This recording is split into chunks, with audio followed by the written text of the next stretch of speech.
What do you do when you're selling your core offer? And again, the reason we've got to talk about this because some people will go, Teresa, you're supposed to tell us how to write our stuff. I promise you, I am telling you how to write your stuff. This is how you write your stuff. You make sure you're including these levels. Okay, so what do you do when you're selling your core offer? The first thing you have to do is you have to get their attention. Okay, so why do you want to get their focus? Because where focus goes, that is where, that's, as soon as people focus on something, that's where it's everything they care about. Their intention follows. Okay, so attention leads to intention. How do you get somebody's attention? First of all, you get somebody's attention the same way that you do in the opt-in page that we talked about yesterday, same way you do for a lead magnet. How do you get somebody's attention? You ask them a question, but it's a different kind of question. Instead of just asking any kind of question, where before we were asking the question that led them to pain, we're asking the question about, hey, are you making these 3 mistakes? Are you making these 13 mistakes? You're not going to ask them, are you making these kind of mistakes? You're going to ask them the question, but no, you're not going to ask that. You're going to ask them a question that creates enrollment, that gets them to buy in. What does that look like? An enrollment question looks like this. How would you like to learn how to make $1 million a year without working 60 hours a week selling your soul to the corporation? How would you like to, and in the first blank is the desire that your people want. What is it that they have, and how do you know what the desire is? Well, the best marketing strategy you have is what I just told you yesterday. You asked them a question. You said, what is your single biggest pain? What was your single biggest problem trying to get this? And you know the result, right? The result is their desire. You already know your audience. So how would you like to get blank, or how would you like to blank without, and then blank. In the second blank, you write pain. Without the pain. What's the pain? Now you know the pain because you asked the question yesterday. And guess how you can find out, get more focused on what their actual desire is. You might think you know the desire. You know what you want to teach. How about go to those groups and ask the same question. What's your single biggest, what's the most important result that you want to get?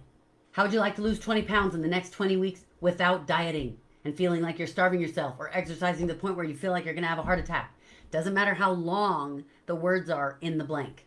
That doesn't matter. Some people think, oh, that's getting too long. No, that doesn't matter. Don't worry about the length. Say what you want to say and get the feeling across. Okay? Because remember, when you get their attention, and then that leads to intention, and then they're excited to do the thing, and intention leads to justification, because people justify what they're buying. Somebody buys a Tesla. They don't buy a Tesla because this is what happens. People buy a Tesla. Let's say a guy goes out, buys a Tesla, and he is all excited about it and buys an expensive Tesla. Then when he comes and tells his friends about it, they're like, oh, why'd you get a Tesla? He doesn't say, well, because it's cool. It makes me look like James Bond. That's not what he says. He justifies the purchase. He says, well, because it actually saves a lot of money on gas, and it's green, it's good for the planet, and it's good. Don't tell me that's why you bought a Tesla.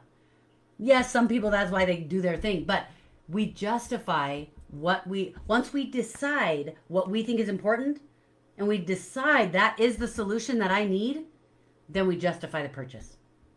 When I have a new business book that I want to buy, and I don't have any money left in my allowance money, I have an allowance for work where we need business supplies. And so if I feel like, oh my goodness, that's the next thing I need in order to finish the course that I'm working on, because that, that's what is going to help me make it even better, and I need that book. Once I've decided I need that, then I justify. I find a way. Well, I could wait for next month, but I need to do it right away. So I'll actually just take some of the business supplies resources and use it there, and I'll do without something else, whatever. That's what it looks like. It's the same thing in relationships. How would you like to have your spouse fall in love with you all over again, like they did the first time the first time that they were in love with you? Would you like to have peace and harmony in your home without arguing, screaming, and fighting? Okay, so those are just some examples. But you see what I'm saying? What you're doing is you're getting them to say yes. If their answer to the first question is yes, you can get the first yes, then it's a lot easier for you to get the second yes from people. So you need to get the first yes. Create yes momentum. That's what you're doing.